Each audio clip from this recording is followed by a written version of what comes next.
Bueno, muy buenas tardes. Muchas gracias a todos los que con tanta atención han escuchado el grupo que recién, o el panel que recién ha terminado, que ha conducido también Carolina García, que es el valor de la diversidad. Hoy yo me encuentro para conversar con tres personas que, como decíamos al principio, se han especializado y son de algún modo fanáticos de la inclusión, del valor que tiene la diversidad. Bueno, en primer lugar, a mi izquierda, quiero presentar a nuestra querida Andrea Sondek. Andrea es la presidenta de la Fundación TACAL, con más de 40 años de experiencia, terapeuta ocupacional de las primeras. Se va a enojar conmigo. Por ningún motivo. Pero eso Con orgullo. Muy bienvenida, Andrea. Tu presencia aquí significa mucho para la Expo Inclusión. Y más a mi izquierda, a Daniel Concha, director nacional de Senadi, quien también tiene una larga experiencia, Daniel, ¿verdad? Y es segunda vez que es director nacional del Servicio Nacional de la Discapacidad. La vez pasada fue en el gobierno de Michelle Bachelet II, ¿verdad? Bienvenido, Daniel. Ya tendremos tiempo para conversar. Y en tercer lugar, le doy la bienvenida a Carla Bartolucci, manager en diversidad, equidad e inclusión de la empresa Deloitte, también con una experiencia como terapeuta ocupacional. Bueno, como ustedes pueden ver, estamos frente a un equipo de personas que conoce harto de lo que vamos a conversar hoy día y lo que tiene como fin la Expo Inclusión. Vamos a partir contigo, Daniel, para no discriminar. En tu opinión, ¿cómo viene a aportar el aumento del 2% en la contratación de personas con discapacidad al ámbito social y a las empresas? Yo creo que lo primero lo dijo la ministra Jara hoy día en la mañana, de que no es tan importante el guarismo, que es este porcentaje, sino más bien la inclusión y la permanencia de las personas con discapacidad. Ahora, si logramos aumentar, que es lo que nosotros estamos viendo, ojalá que ese aumento sea, sobre todo, si llegamos por lo menos al 80% de cumplimiento del 1%. Y esto es quizás algo de la modificación de ley, y por eso también se está incentivando de que haya una mayor fiscalización de la Dirección del Trabajo en el sector privado y también sanciones a los jefes de servicio público si es que no hay cumplimiento en el sector público. Cabe destacar, y yo creo que aquí las personas que están presentes lo saben bien, que el sector público está bastante bajo en materia de cumplimiento del 1% y el sector privado también está bajo, pero un poquitito más avanzado de lo que es el sector público. En ese sentido, el 2% siempre tiene que estar asociado con que también, y aquí yo tengo a una representante quizás de las fundaciones más antiguas en temas de inclusión, intermediación y capacitación laboral a personas con discapacidad, y también otras organizaciones que actúan en eso. El rol es importantísimo. ¿Por qué? Yo hoy día en la mañana dije que la frase, quizás los datos más importantes son la inactividad de personas con discapacidad, porque la inactividad tiene que ver con personas que son mayores de 18 años y que no solamente están desocupados, sino que no quieren buscar trabajo. Y ahí tenemos un núcleo fuerte de cambio cultural. ¿Qué vamos a hacer con personas con discapacidad que aún, podríamos decir, está en el viejo paradigma? Y ese viejo paradigma es: mejor me quedo en la casa, mejor veo un subsidio que me puede llegar, y no la idea de que pueden llegar a ser personas autónomas, independientes, que generen su propio recurso y que sobre todo desarrollen sus capacidades en ámbitos laborales.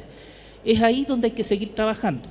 Lo otro que es importante, y esto más bien comparado con otros países que han logrado aumentar, generalmente no es solamente por la vía normativa, sino también en cómo las empresas logran compartir las buenas prácticas. Y quizás con esto termino. Yo creo que hoy en día en Chile, aunque pocas, pero ya hay empresas que están, por ejemplo, más allá del 3%. Hay instituciones públicas como Senadis que está cerca del 7% de personas con discapacidad que trabajan en un servicio público. Entonces, ¿cómo hacemos que esas instituciones que ya están por sobre el 2% pueden transmitir estas buenas prácticas, pero no solo transmitirlas en seminarios, sino hacer talleres, mesas que sean prácticas para poder ir avanzando. Yo creo que esto tiene que ser en conjunto, algo normativo, pero al mismo tiempo un incentivo.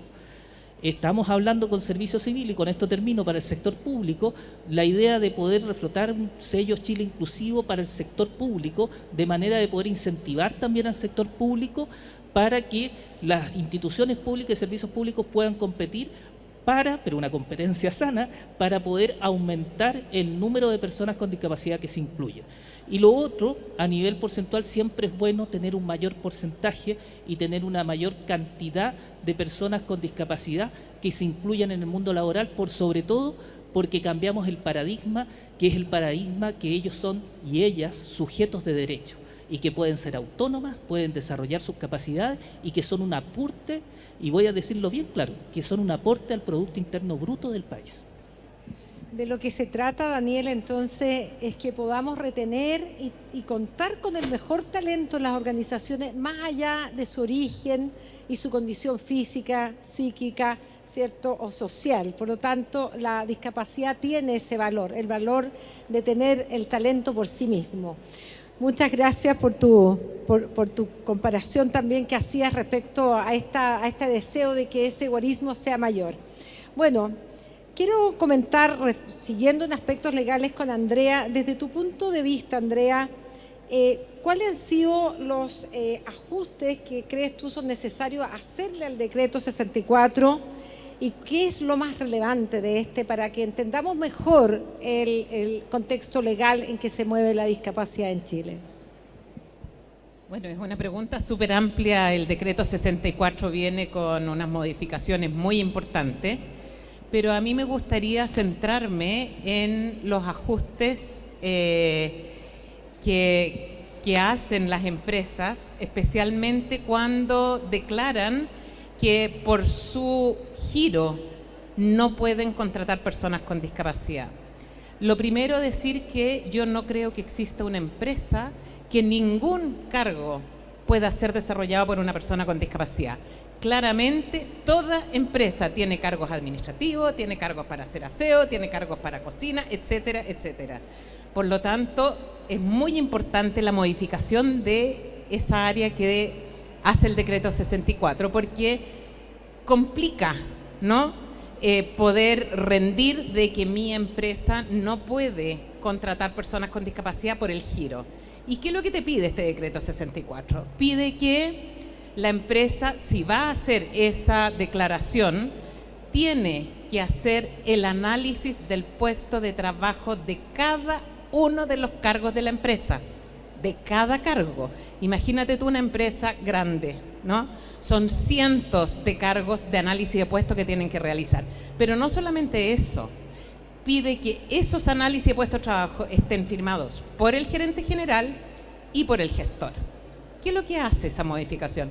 Primero, si yo voy a aducir esa causa, yo me hago responsable como gerente general y no solamente pongo a los demás a hacerlo, ¿no?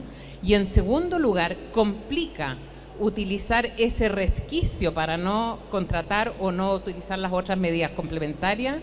Y para nosotros, que hicimos el análisis completo de las modificaciones del decreto 64, porque tenemos que asesorar a las empresas con las cuales trabajamos, evidentemente yo creo que ese es el cambio más importante, porque impide que muchas empresas, es las razones quizás la más usada hasta el día de hoy, pero yo tengo la certeza que con esa modificación va a ser la razón menos usada a partir de que salga de Contraloría el decreto. Perfecto. En definitiva, entender que no hay límites para una persona con discapacidad y todos los ambientes laborales pueden adecuarse para que ese talento se pueda desarrollar en totalidad. Y en esto el Estado, y que por eso hemos invitado a Daniel, que bueno que estés aquí, tiene un rol muy importante, cierto que decir. Y en ese sentido también queremos que Carla nos cuente o nos dé su opinión sobre qué acciones tú crees el Estado, y aproveche que está Daniel aquí, le podemos contrapreguntar, pueden realizarse para favorecer que las empresas cumplan las cuotas que señala actualmente la ley. ¿Se podrá hacer más de lo que hoy día se hace? Sí, yo creo que se puede hacer más. Si bien en la experiencia internacional hay escasa evidencia del monitoreo que hace el Estado por parte en cada país para el cumplimiento de la ley, no hay mucha data, pero creo que un aspecto que debe como que ser un poco más riguroso es el monitoreo del cumplimiento de la ley. Y también creo que, y comparto lo que dice la Andrea, creo que esta modificación en relación a la naturaleza del puesto de trabajo también me parece insólito, porque es imposible que ningún puesto de trabajo pueda ser utilizado por una persona con discapacidad. Si bien hay empresas con distintas naturalezas, donde, por ejemplo, en la empresa donde yo trabajo, no tenemos cargos operativos, por lo tanto, se requiere un piso de capacitación o de formación profesional para poder trabajar. De igual forma, podemos, en el fondo, se puede postular una persona con discapacidad independiente de su condición de salud. Entonces creo que apelar a la naturaleza del rubro de la empresa me parece contrario, súper contrario y además discriminador. También creo que deben haber, si bien las cuotas son acciones afirmativas para disminuir una brecha que existe, en este caso en el acceso al trabajo de las personas con discapacidad, debe venir siempre acompañado de otras medidas. No, una cuota por sí sola no resulta, que fue lo que pasó al principio. Las empresas se ponen a contratar como locas, pero resulta que la rotación es súper alta porque no hay un trabajo interno de retención del talento. Entonces, ¿cuál es la dificultad ahora?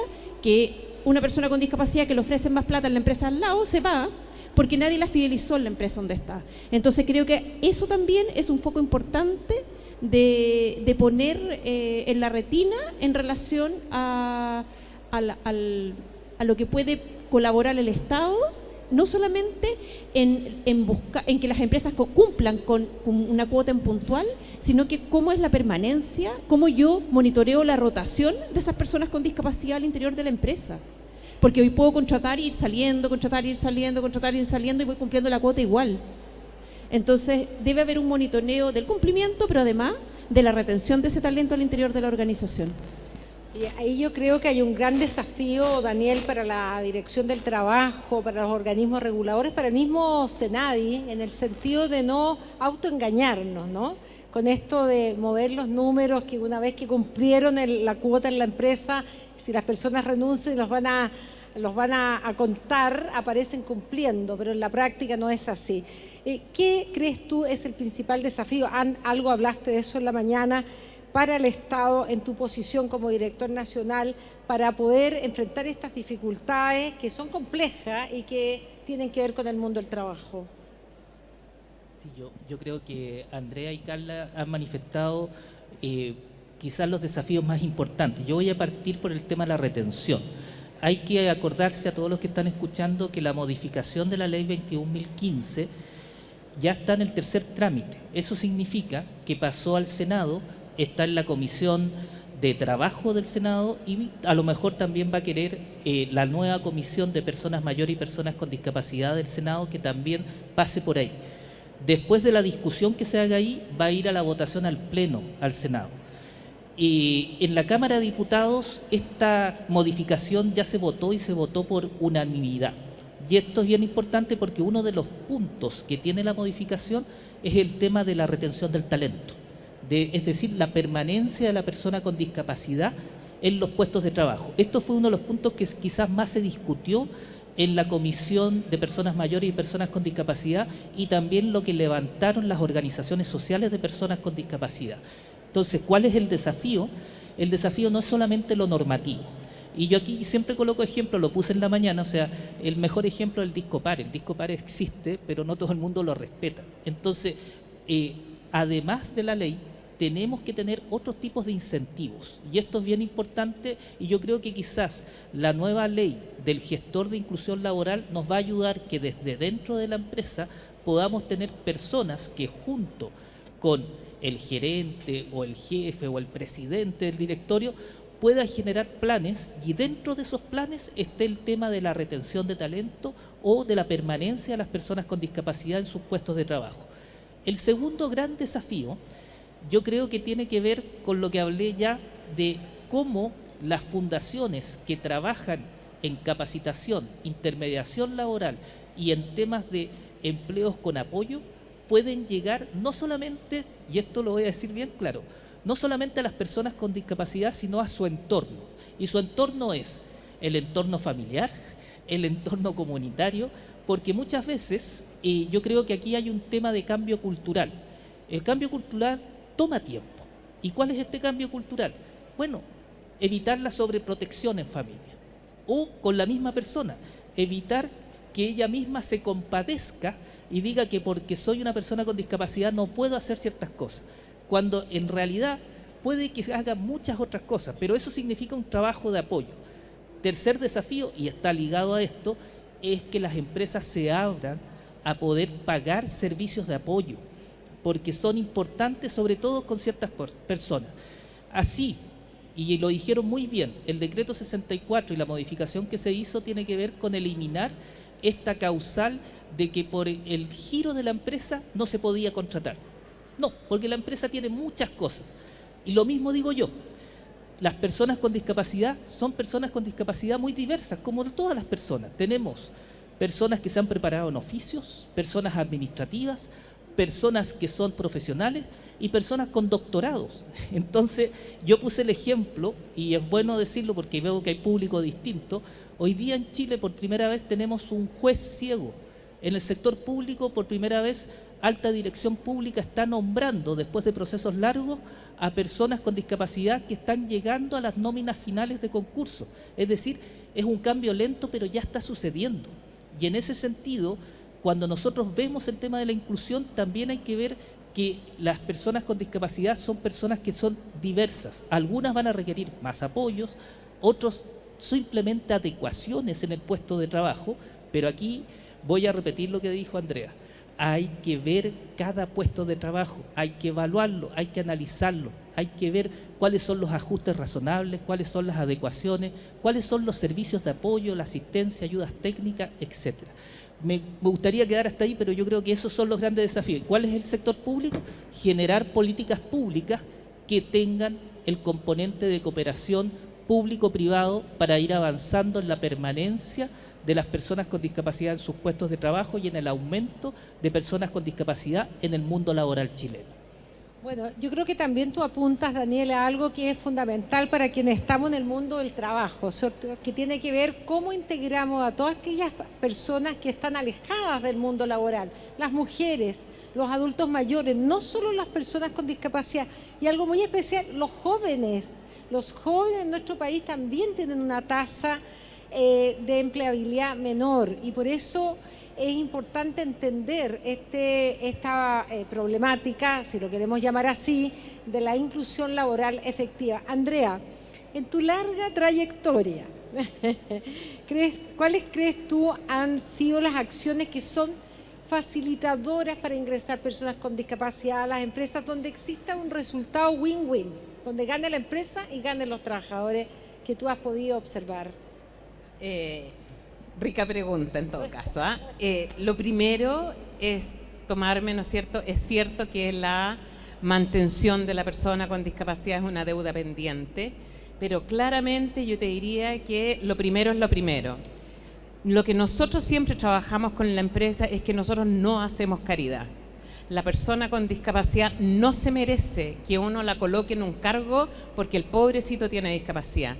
Toda persona tiene competencias. El secreto está en cómo busco yo cuáles son tus competencias para buscar el cargo para ti, no para Daniel, para la Vero. Entonces, eso tiene que ver con que yo voy a colocar a una persona que efectivamente va a rendir, lo más probable, en ese cargo.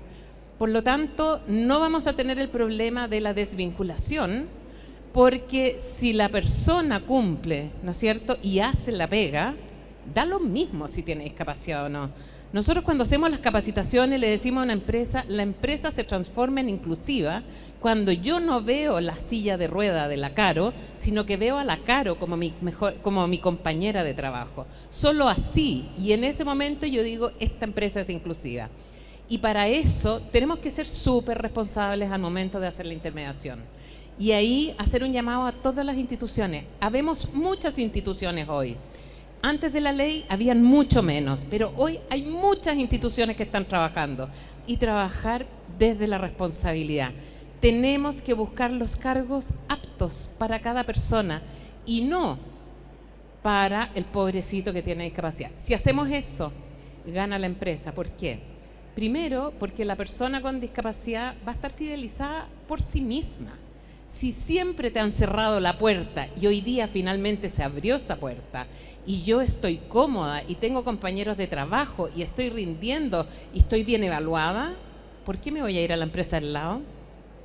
Si hay una pandemia, ¿no?, que fue un drama para las personas con discapacidad que habían ingresado por la ley 21.015, el 50% fue desvinculado. ¿Eso qué dice? Solamente que no hicimos bien la pega, ¿no?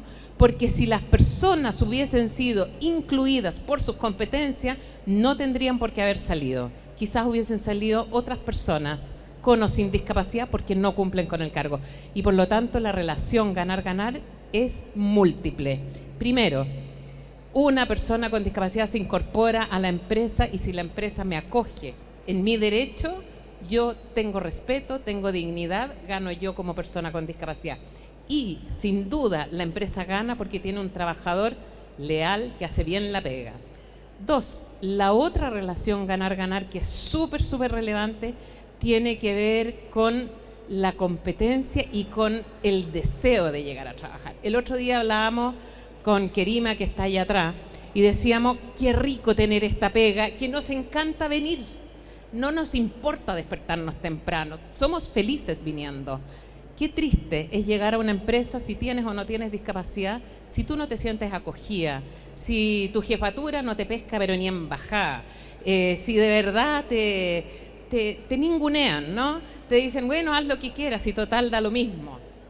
Claramente no voy a tener ninguna fidelización. Así que la relación ganar-ganar está en incorporarse a una pega, porque efectivamente tengo las competencias para hacerlo, gana la empresa, sin duda, gana la persona con discapacidad y gana la sociedad chilena. Si queremos un cambio cultural, ese es el desafío. Bueno, lo que nos dice Andrea Sonde, presidente de la Fundación TACAL, es fundamental, porque el puesto debe ser para la persona correcta, no colocar a una persona en cualquier puesto. Los gringos dicen the right place for the right person, ¿no? Y eso significa que tenemos que hacer eso para todo, porque cualquier trabajador siente el mismo incentivo o desincentivo. Toda la razón, Andrea. Carla, te quiero también que nos ayudes en tu experiencia como experta en inclusión, a identificar algo que también tenemos bastante ignorancia, que tiene que ver cuáles son aquellas discapacidades que más son requeridas actualmente en el contexto legal por las empresas y que menor esfuerzo de gestión prefieren las empresas y cómo hacemos para sumar discapacidades que son más complejas, como tal vez las de índole mental u otras. Es una pregunta súper compleja. ¿Por qué? Antiguamente, bueno, yo partí mi camino laboral en Fundación TACAL y uno iba a las empresas y te abrían la puerta porque creían que uno estaba haciendo caridad. Entonces te dejaban 2 horas esperando y de repente el gerente de recursos humanos se acordaba que tú estabas allá afuera. Ah, sí, ya, pasa. Y me dice, mira, esta es la planta, este es el lugar, no sé, pues dime tú en qué trabajo te tinca ponerlo y aquí los ubicamos, pero aquí, por ejemplo, tal discapacidad no puede estar porque tiene tal y tales características del trabajo. Y uno decía, ¿en qué minuto esta gente va a entender que no hay un prototipo de discapacidad según el cargo? Esto de que, sí, las personas con TEA son buenos para los trabajos repetitivos, que las personas con discapacidad intelectual son buenos para tal cosa, las personas con discapacidad física y las personas con discapacidad visual son para el call center. Entonces, ese como estereotipo tenemos que empezar a romperlo y ver que en las empresas, si bien hay distintos cargos con distintas características, se busca el match que calce más que el tipo de discapacidad. Para mí esa es la perspectiva. O sea, si yo tengo un cargo de contador auditor, quien tenga las competencias para ese cargo va a ser el que va a entrar, independiente si la discapacidad física, es discapacidad psíquica, es discapacidad sensorial. Va a depender de los requisitos del cargo y que la persona tenga las competencias para ese cargo. Por supuesto que hay cargos que a veces existe en el fondo una complejidad mayor porque tienen una formación quizás profesional muy específica y que quizás hay personas con discapacidad intelectual que no han accedido, por brechas que también hay en educación, que ese es otro tema, no han podido acceder a cierta formación. Pero independiente de eso, yo creo que cualquier cargo, según las características del mismo, es ver en el fondo que calce con las competencias de la persona, al igual como que se busca para cualquier colaborador o cualquier postulante a cualquier puesto de trabajo. Sí creo que por estigma las personas con discapacidad psíquica son, se dificulta porque hay un estigma social. Y creo yo que por lo menos en mi experiencia, es el tipo de discapacidad que me ha sido más compleja. Cuando trabajaba en procesos de intermediación, me era más complejo porque había mucho estigma, mucho mito y mucho estereotipo vinculado a la discapacidad psíquica. Y que es labor de uno, cuando uno trabaja en intermediación laboral, ir derribando esos mitos. Bueno, mira, qué interesante tu perspectiva, porque justamente la Expo Inclusión, desde su origen, ha tenido como meta derribar estos mitos, estos prejuicios que hacen que muchos de nosotros no entendamos a cabalidad lo que significa una discapacidad en cualquiera de los ámbitos. Yo le digo a mis hijos que ya son grandes, les tengo una sorpresa. Ustedes también van a envejecer y cuando envejecemos también vamos sufriendo un deterioro. Ocurre lo mismo con una persona que sufre un accidente o que pierde alguno de sus sentidos, por ejemplo. Daniel, tú has sido director en 2 oportunidades y desde la primera vez a la fecha ha pasado a lo menos una década. En ese contexto histórico, desde el punto de vista del CENADI, que antes se llamaba FONADI, Fondo Nacional de Discapacidad, ¿cómo ha sido el efecto que tú has visto desde la implementación de la Ley 21.015 ya hace 5 años a cabalidad? ¿Qué has visto tú en todo este periodo? ¿Hemos cambiado o no hemos mejorado? A ver, lo primero que hay que decir, la Ley 21.015 marcó un hito bien importante. Logramos incluir un capítulo especial en el Código del Trabajo. Esto no es menor. El Código del Trabajo en Chile era casi algo intocable y se crea un capítulo especial de inclusión de personas con discapacidad. Y eso va a estar ahí y va a ser difícil que se mueva. Y yo creo que es quizás el gran logro que tiene la Ley 21.015 hasta el día de hoy. Y en ese sentido también pasa lo mismo con el Estatuto Administrativo, que es como el Código del Trabajo para los funcionarios y funcionarias públicas. También hay un capítulo especial en el Estatuto Administrativo sobre la inclusión y no discriminación de personas con discapacidad en el ámbito público. Yo creo que Chile está en un proceso de cambio, pero un cambio lento. Por eso yo puse los ejemplos del primer juez, de las personas que están llegando a cargos ya de profesionales, porque yo creo que eso antes era muy difícil, pero está sucediendo. Quizás las comunidades de personas con discapacidad, comunidad sorda, personas ciegas o personas con discapacidad física, quisieran que este cambio fuera mucho más rápido. Pero también pasa por este cambio cultural que significa cambiar no solamente el tema de la capacitación, sino también lo nuestro. Yo voy a decir algo que lo mencionó Carla cuando dijo de la condición de salud. Voy a poner un ejemplo. De los que están aquí presentes, personas sin discapacidad, ¿ustedes cuando entran a trabajar le preguntan si tienen diabetes? ¿Le preguntan si es que usted tiene algún tema con la glándula no sé cuánto de su cuerpo? No. Por lo tanto, la condición de salud es algo que es personal. El tema de la discapacidad, recuerden, es un tema de la interacción con el entorno. Y es cuando nosotros ponemos barreras, es que se genera más discapacidad. El tema de la condición de salud yo creo que es un aspecto bastante secundario. Aquí lo importante, y también lo dijo muy bien Andrea, es el análisis de las capacidades que tiene la persona para el puesto de trabajo. Y ahí es donde tiene que centrarse la empresa y la institución pública que va a contratar. ¿Y qué pasa con esto? Significa que hay que dar adecuaciones. Y yo voy a terminar, a mí me gusta siempre poner ejemplos. El ejemplo más claro lo voy a poner desde nosotros. Nosotros, el Servicio Nacional de Discapacidad, que viene del FONADIS, uno diría ya debería estar acostumbrado, pero resulta que al incluir por primera vez a una abogada sorda y también educadora como directora regional, significa que nosotros tuvimos que asumir un costo, una adecuación, y una buena adecuación para siempre, que es la contratación de una intérprete de lengua de señas. ¿Ya? Coloco este ejemplo porque este es siempre el típico ejemplo de las empresas que dicen, no, pero es que me va a salir más caro que aquí. Bueno, a la larga es una inversión, porque también significa para nosotros que tenemos que ponernos las pilas y tenemos que, ojalá todos, tener, aunque sea un mínimo de capacitación en temas de lenguas de señas. Imagínense eso para una empresa, ¿ya? Y así también con otros tipos de personas con discapacidad. Entonces, esto es bien importante y lo voy a decir. El desempeño, y aquí voy a citar el tercer Estudio Nacional de Discapacidad y Dependencia, el desempeño es quizás donde nosotros nos enfocamos más. Y el desempeño tiene que ver con lo que puede hacer una persona con la ayuda técnica adecuada, con un asistente personal adecuado, o con una adecuación adecuada, o con un proceso de acompañamiento en el trabajo que sea adecuado y que permita por un tiempo en que se la acompañe, después ser autónomo y ser independiente en materia laboral.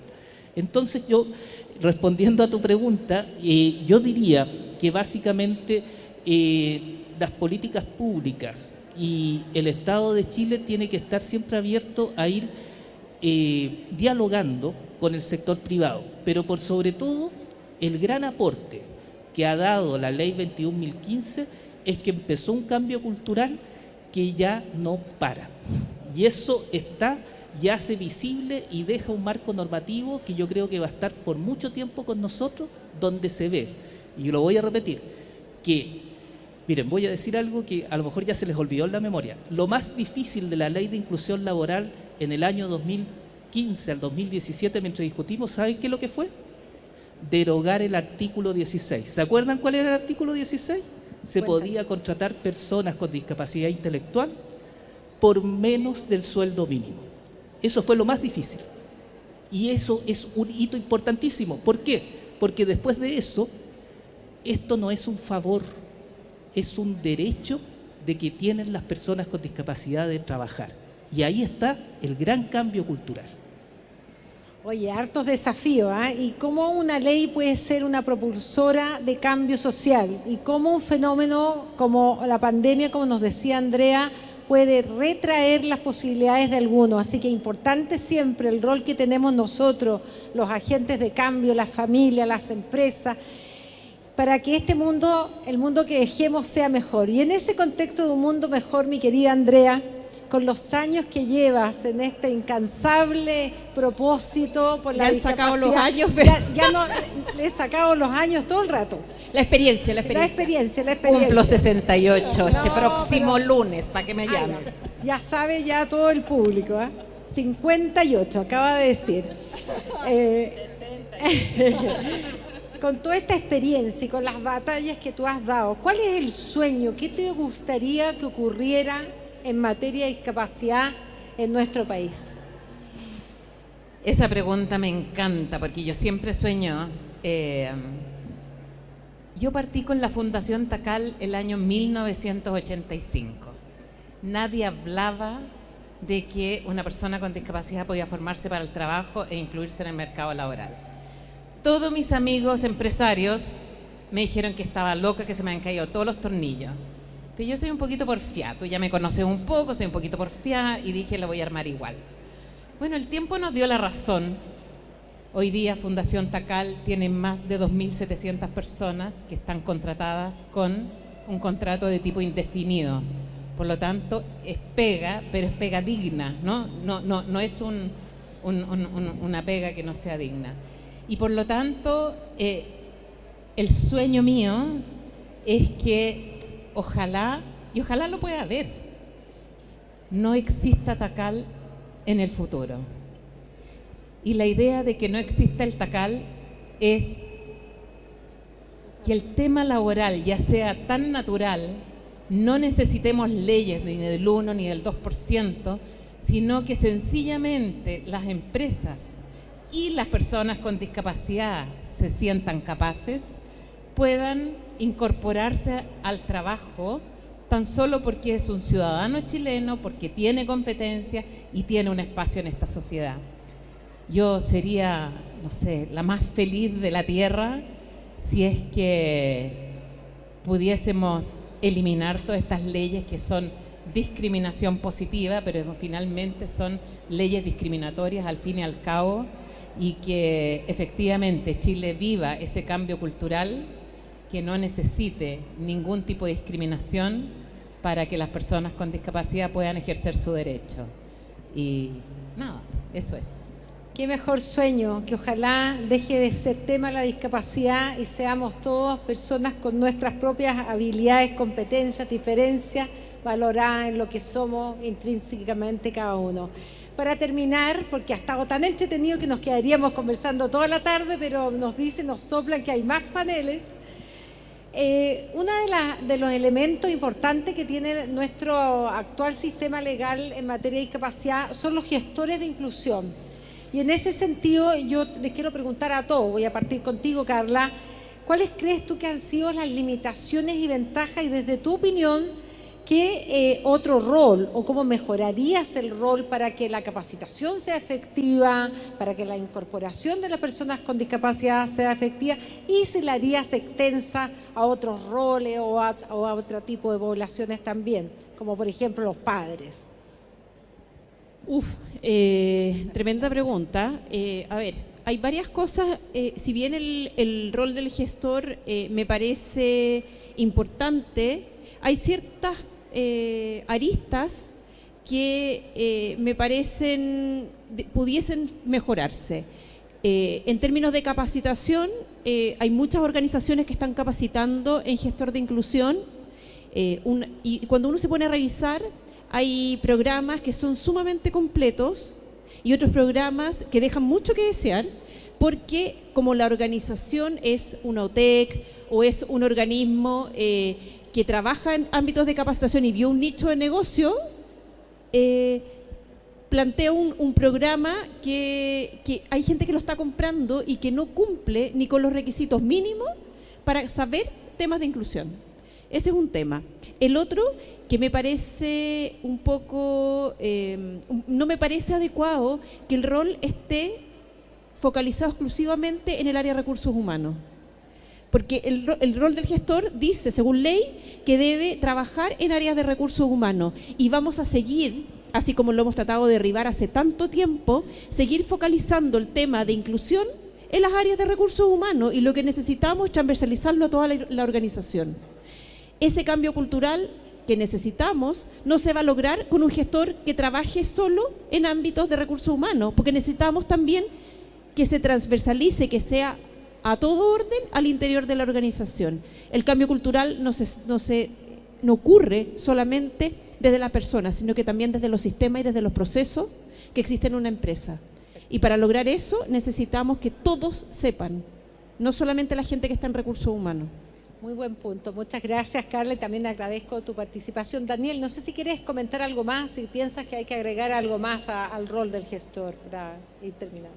Yo creo una conversación previa a lo que estábamos acá, también con Kerima, que es también de la Fundación Tacal, y lo voy a traer acá. Yo creo que tiene que ver con el tema de, ojo con solo capacitar a analistas. También hay que meterse en el tema de cómo nosotros podemos también ver temas de gestión dentro de la empresa. Y en esto es bien importante porque lo voy a decir en líneas generales. Y yo también he trabajado en fundaciones, pero también trabajé en Banco Estado Microempresa. Y me acuerdo que algo que es súper importante para que haya un cambio cultural dentro de la empresa, hay que meterse, a nosotros nos encanta hablar en inglés, al core, al centro donde se hace la planificación estratégica de la empresa. Y para eso se requiere que ojalá el gestor de inclusión esté dentro de esa planificación y sea importante dentro de la planificación que hace el directorio de la empresa con las gerencias. Y esto es transversal, ¿ya? No solamente recursos humanos. Y ahí yo también ahí coincido con lo que acaba de decir Carla, y en ese sentido se viene desafío, esto está recién empezando. Pero también me quedo con la buena noticia, y esto Chile Valora me lo está informando siempre, es que las capacitaciones y certificaciones que se están teniendo de gestores de inclusión laboral son muchas, y eso muestra el interés que se está teniendo y para mí me despierta el optimismo. Quizás después hay que hacer esa capacitación más en temas de gestión y de cómo se relaciona este gestor con las áreas estratégicas de las empresas y de las instituciones públicas. Bien, muchas gracias Daniel Concha, director nacional de SENADE. Y finalmente, para despedirnos y despedir al panel, Andrea, si quisieras agregar algo más desde Fundación TACAL. Ahí está. Lo que pasa que en Fundación TACAL tenemos el curso del gestor, tenemos más de 600 exalumnos que hoy día están certificados o en proceso de certificación. La ley habla de experto, no de gestor. Y por lo tanto, lo que se hizo fue que se bajó un poquitito la exigencia para que esto pudiese ser más masificado. Yo apuesto a que los gestores vayan profesionalizándose cada vez más. Nuestros exalumnos van a tener sin duda capacitación extra, nuevos espacios para ir perfeccionando y ser cada vez un mejor aporte para la empresa. Pero no hay duda de que es un aporte que existan gestores en las empresas y yo aplaudo la ley. Bueno, y ya que habla de aplauso, para terminar, un gran aplauso a este panel tan significativo. Muchas gracias, Andrea.